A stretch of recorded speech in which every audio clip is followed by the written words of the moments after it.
The day Earth changed forever started like any other in Washington, D.C. President Thomas Walker sat in the Oval Office, reviewing his morning briefings. The spring air carried the scent of cherry blossoms through his open window, a peaceful contrast to the weight of decisions that rested on his shoulders. No one expected the massive alien ships that suddenly appeared in Earth's orbit that morning. They came without warning, 7 enormous vessels, each larger than the largest aircraft carrier ever built. Their sleek, metallic forms blocked out portions of the sun, casting massive shadows over major cities worldwide. The first message from the Galactic Council arrived through every communication device on Earth simultaneously. Their words were clear, precise, and terrifying: your species has been observed. Your technological progress threatens the established order. Submit to oversight, or face extinction. President Walker, along with other world leaders, was given 6 hours to respond. In an emergency meeting at the United Nations, representatives from every nation argued about the best course of action. Some wanted immediate surrender. Others called for resistance. But Walker stood firm on his decision: Earth would not bow to threats. "We've faced tyranny before," he declared in a globally broadcast speech. "Whether it comes from our own world or beyond the stars, America and humanity will never surrender its right to self-determination." What the president didn't know, what no human knew, was that deep beneath the Pacific Ocean, something ancient stirred. In a facility known only to a handful of people throughout history, automated systems began their wake-up sequence. Sensors detected the alien presence and initiated protocols written by a civilization that had visited Earth long ago. The Galactic Council's response to Walker's defiance was swift and brutal. During a televised address from the White House Rose Garden, a beam of light struck from above. In front of the horrified eyes of billions, President Walker was reduced to ash. The aliens' message was clear: resist, and face annihilation. But they had made a crucial mistake. The death of President Walker wasn't just an assassination, it was the trigger that the ancient systems had been waiting for. As the world reeled in shock and the vice president was rushed to a secure location, deep in the ocean, massive hangar doors began to open for the first time in 50,000 years. In the chaos that followed the president's death, few noticed the strange readings coming from the Pacific.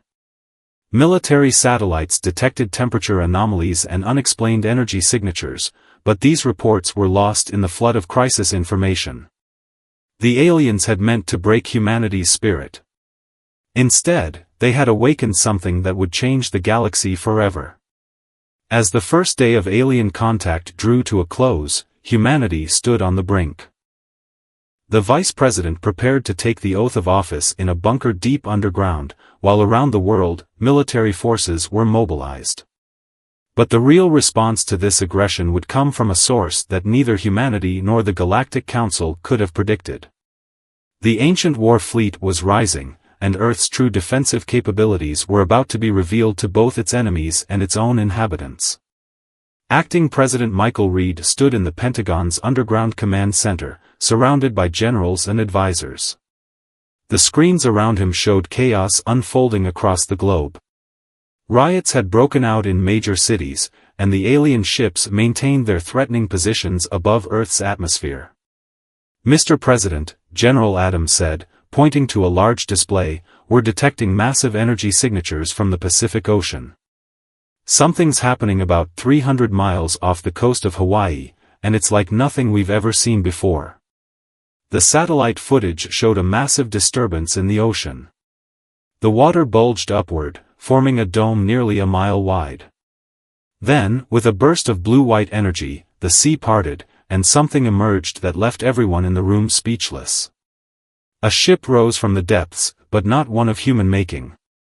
It dwarfed even the largest alien vessels in orbit. Its hull was made of a material that seemed to shift between solid metal and pure energy, covered in patterns that glowed with an inner light. As it broke the surface, more followed, dozens, then hundreds of vessels of varying sizes, all bearing the same otherworldly design. In orbit, the Galactic Council ships detected the emergence. Their response was immediate. Energy weapons powered up, targeting the rising fleet. But before they could fire, a message reached every computer and communication device on Earth, transmitted in perfect English. Children of Earth, we are the Guardian Fleet, left by the predecessors to protect your world until you were ready. The murder of your leader has activated our defensive protocols. We stand ready to serve humanity in its hour of need. Acting President Reed and his advisors watched in awe as the ancient ships took up defensive positions around the planet. The leader of the Galactic Council, speaking through their global broadcast system, demanded an explanation. This is impossible. The predecessors vanished eons ago. Their technology was lost. The response came from the largest Guardian ship. We remained hidden, watching humanity grow, waiting for the day they would need us. You have violated the predecessor's law by attacking a developing civilization. Stand down, or face the consequences. The Galactic Council ships opened fire first, their energy weapons lighting up Earth's orbit like artificial stars. But their attack simply dissolved against the Guardian Fleet's shields. The response was swift and precise. Beams of pure white light lanced out from the Guardian vessels, carving through the Council ships' defenses like they weren't even there. Within minutes, 3 of the Council's ships had been disabled, their weapons and engines shut down by technology far beyond their understanding. The remaining 4 retreated to a higher orbit, clearly reassessing their strategy. On Earth, the Guardian Fleet's commanders established direct communication with world leaders. Through secure channels, they began sharing information about humanity's true history, how the predecessors had found Earth millions of years ago and recognized humanity's potential. They had left the Guardian Fleet not just as protectors, but as teachers for when humanity was ready to join the galactic community. Acting President Reed addressed the nation that evening, his words broadcast alongside images of the magnificent Guardian Fleet. Today, we have learned that humanity is not alone, and we are not defenseless. The tragedy of President Walker's murder has revealed powerful allies and an extraordinary heritage. We stand now at a turning point in human history. As night fell across America, the Guardian Fleet's ships took up positions around the planet, their gleaming hulls visible from the ground like new constellations. The Galactic Council's remaining ships maintained their distance, their earlier arrogance replaced by obvious fear. Earth had changed forever, and the galaxy was about to learn that humanity had powerful friends indeed. The Guardian Fleet's main command ship, now hovering above the United Nations building in New York, cast a protective shadow over the city. Inside the UN's General Assembly Hall, representatives from every nation gathered to meet with the fleet's interface unit, a holographic figure that called itself the Keeper. Your world was chosen, the Keeper explained, its form shimmering with blue light, because the predecessors saw something unique in human DNA. You were meant to inherit their legacy, but only after you had developed on your own terms.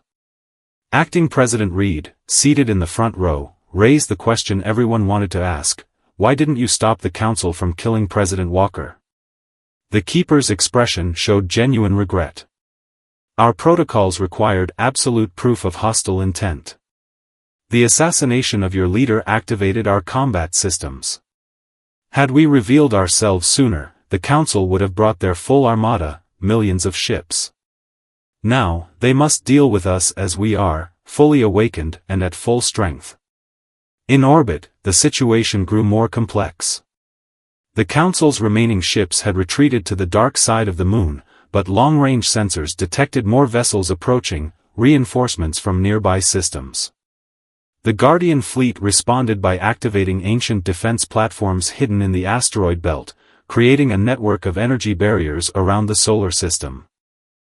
Back on Earth, humanity began receiving its first lessons in advanced technology. The Guardian Fleet shared basic shields and energy systems, gifts to help Earth defend itself. But more importantly, they revealed the truth about human potential. Your bodies, the Keeper announced to the assembled leaders, contain dormant genetic sequences placed there by the predecessors. With proper activation, humans can develop abilities far beyond your current understanding. President Walker's death will not be in vain, it has triggered the beginning of humanity's true awakening. In secure facilities around the world, the first volunteers began the activation process.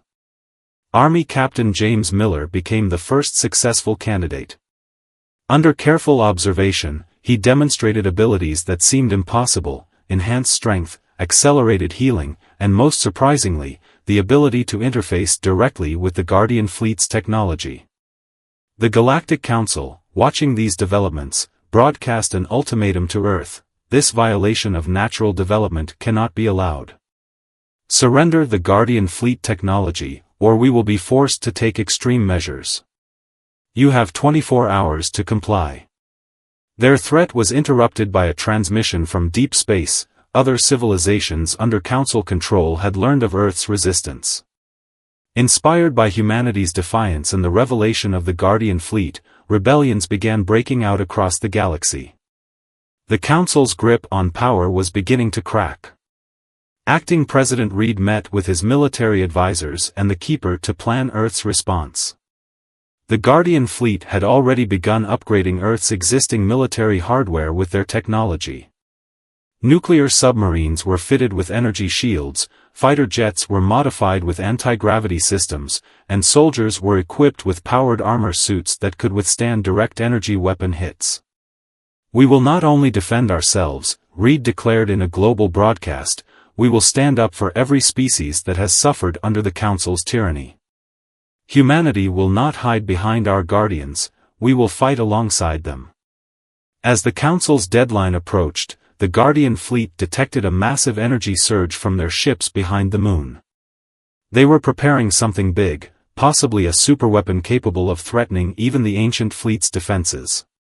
The Keeper turned to Reed during their strategy session, its holographic face grave. "Mr. President, what happens in the next few hours will determine not just Earth's fate, but the future of the entire galaxy. Are you ready to make history?"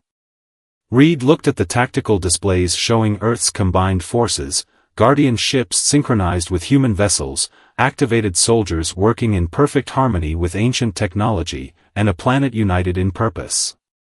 "We're ready," he answered. "Let them come." The Council's superweapon revealed itself as the moon's shadow lifted. It wasn't a cannon or a bomb, it was a massive portal, torn into the fabric of space itself. Through its swirling depths, hundreds of Council warships began pouring into Earth's solar system. "They're bypassing our asteroid belt defenses," the Keeper's hologram reported in the Pentagon's war room. "This technology shouldn't be possible with their level of advancement. Something is wrong." Acting President Reed watched the tactical displays as red dots multiplied across the screen. Could they have stolen this technology from another ancient civilization? Before the Keeper could answer, a new transmission cut through all communications. The image showed a Council member, but different from the others.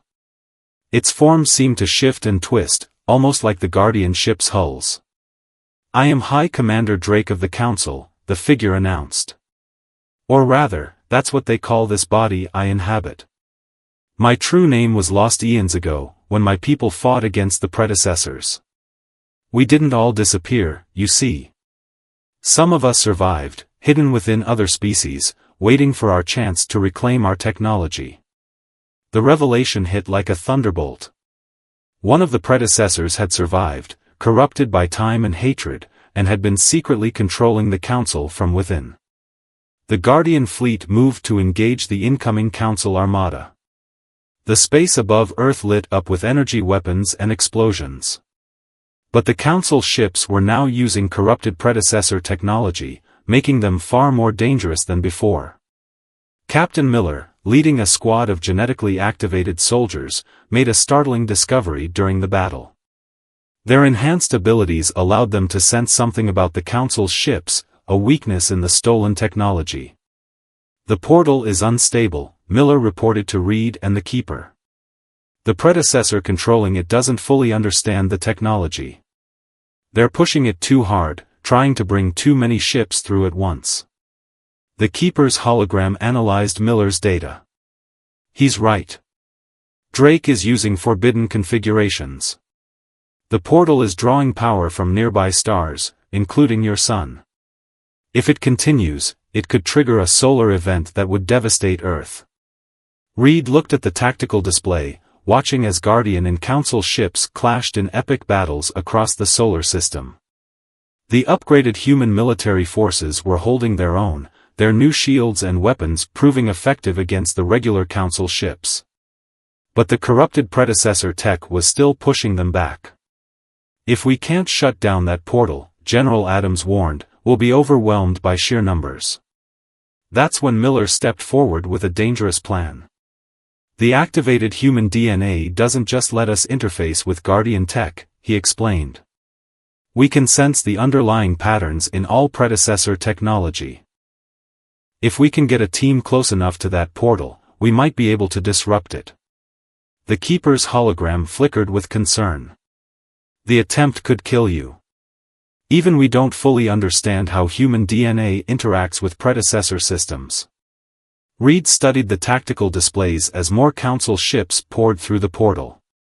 Earth's combined forces were fighting bravely, but they were slowly being pushed back. The Guardian fleet's advanced technology was being matched by Drake's corrupted versions. How many activated soldiers would you need? Reed asked Miller. A small team. 5 of us. We'll need a Guardian ship modified to hide from their sensors. The Keeper nodded. I know just the vessel. An infiltrator-class ship, designed for covert operations. But you should know, if you succeed in disrupting the portal, the energy backlash will be catastrophic for anything nearby. A suicide mission, then, Miller said quietly. Reed looked at the brave captain. I can't order you to do this. Miller smiled grimly. With respect, Mr. President, you don't have to. Humanity has been given an amazing gift, not just the technology, but the chance to prove ourselves worthy of it. We won't waste it. The Guardian fleet's infiltrator ship glided silently through space, its hull absorbing all radar and energy signatures. Inside, Captain Miller and his 4-person team made final preparations. Each wore advanced combat suits that merged Guardian technology with human design, created specifically for this mission. Remember, Miller briefed his team, once we're inside the portal structure, our enhanced DNA should let us sense the power flows. We're looking for the main control node, that's where Drake will be. The team consisted of the best Earth had to offer, Lieutenant Anna West, a former Navy SEAL, Major David Torres, an engineering genius, Dr. Linda Hayes, a quantum physicist, and Sergeant John Baker, a combat veteran. All had successfully undergone the genetic activation process, and all had volunteered knowing they might not return. Back on Earth, Acting President Reed coordinated with the Guardian fleet to launch a massive distraction. Every available ship, both human and Guardian, engaged the Council forces in a spectacular battle. The space around Earth became a sea of energy weapons, missiles, and explosions. The Keeper's hologram appeared in the infiltrator ship's command center. We've decoded more of Drake's transmission. He's not just trying to defeat Earth, he wants to use the portal to rewrite history itself. If he can generate enough power, he believes he can send his consciousness back to before the predecessor's disappearance. That's why he's drawing energy from the stars, Dr. Hayes realized. He needs that much power to break the time barrier.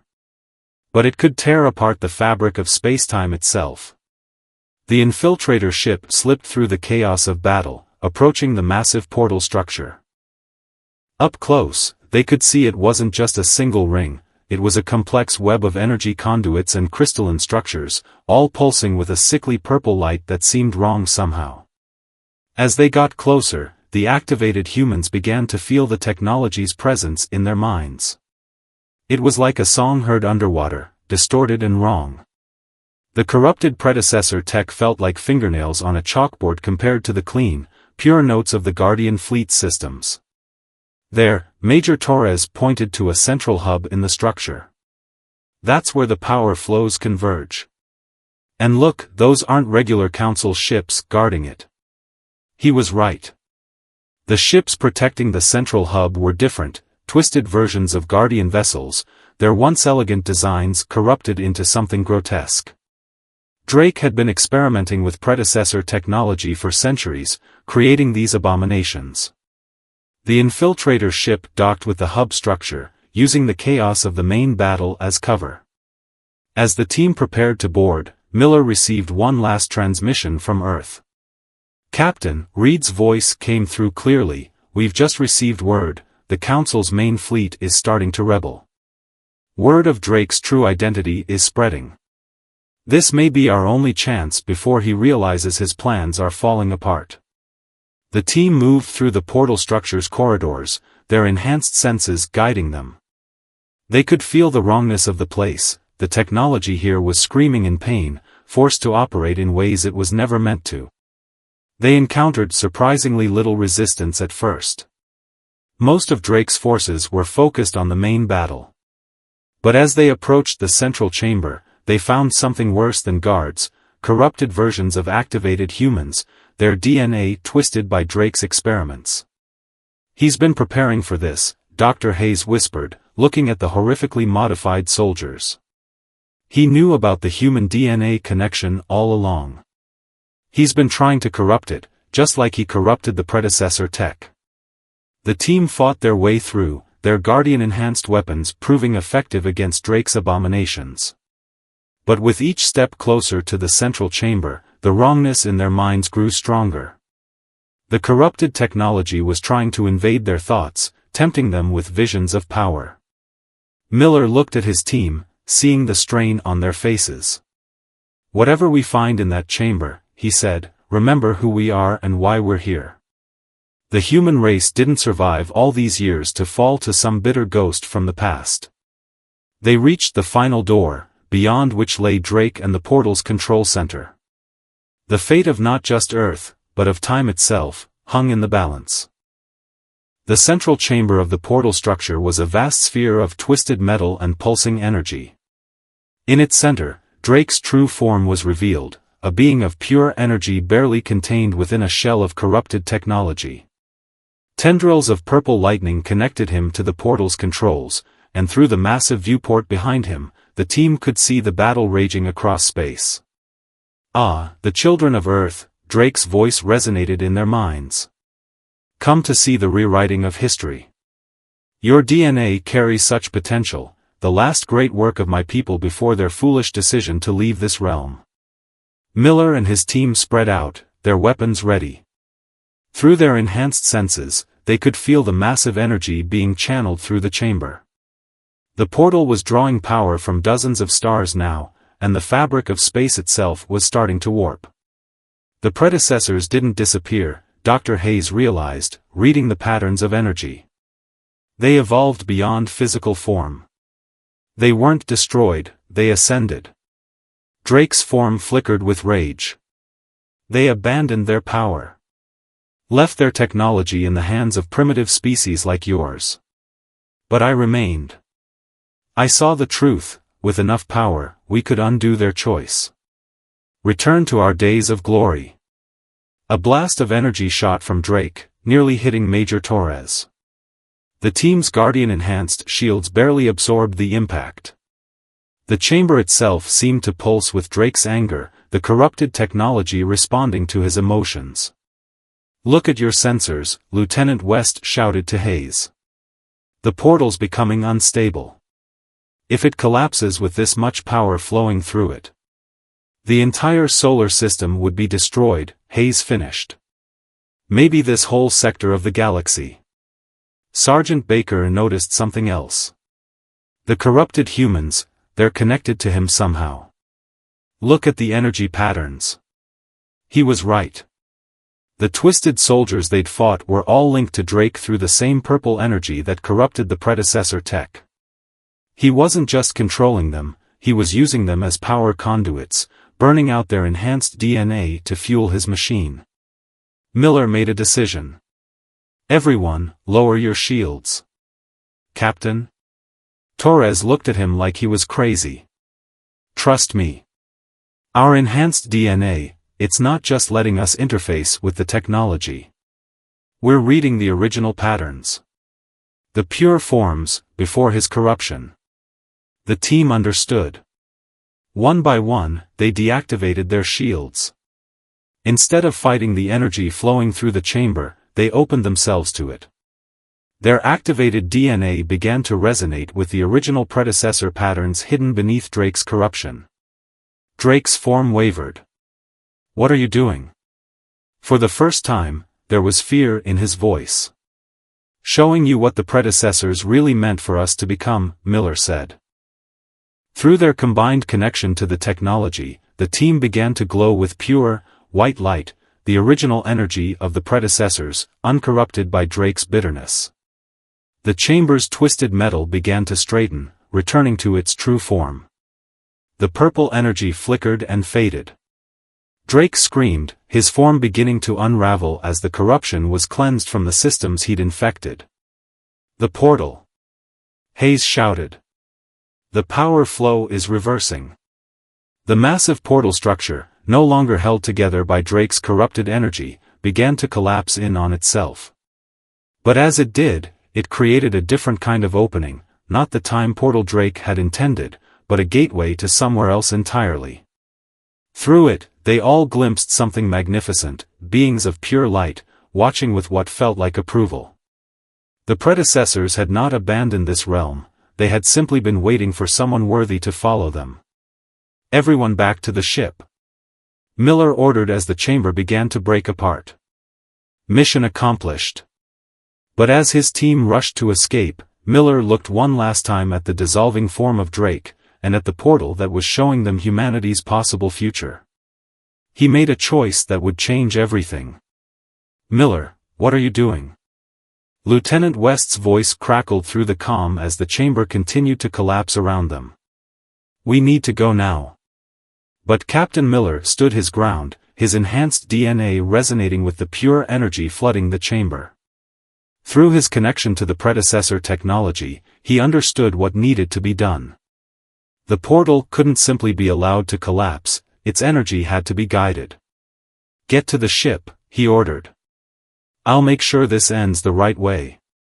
The rest of the team fought their way back through the disintegrating structure while Miller stepped into the heart of the energy storm. His consciousness expanded, touching both the dying form of Drake and the gateway to the predecessor's realm.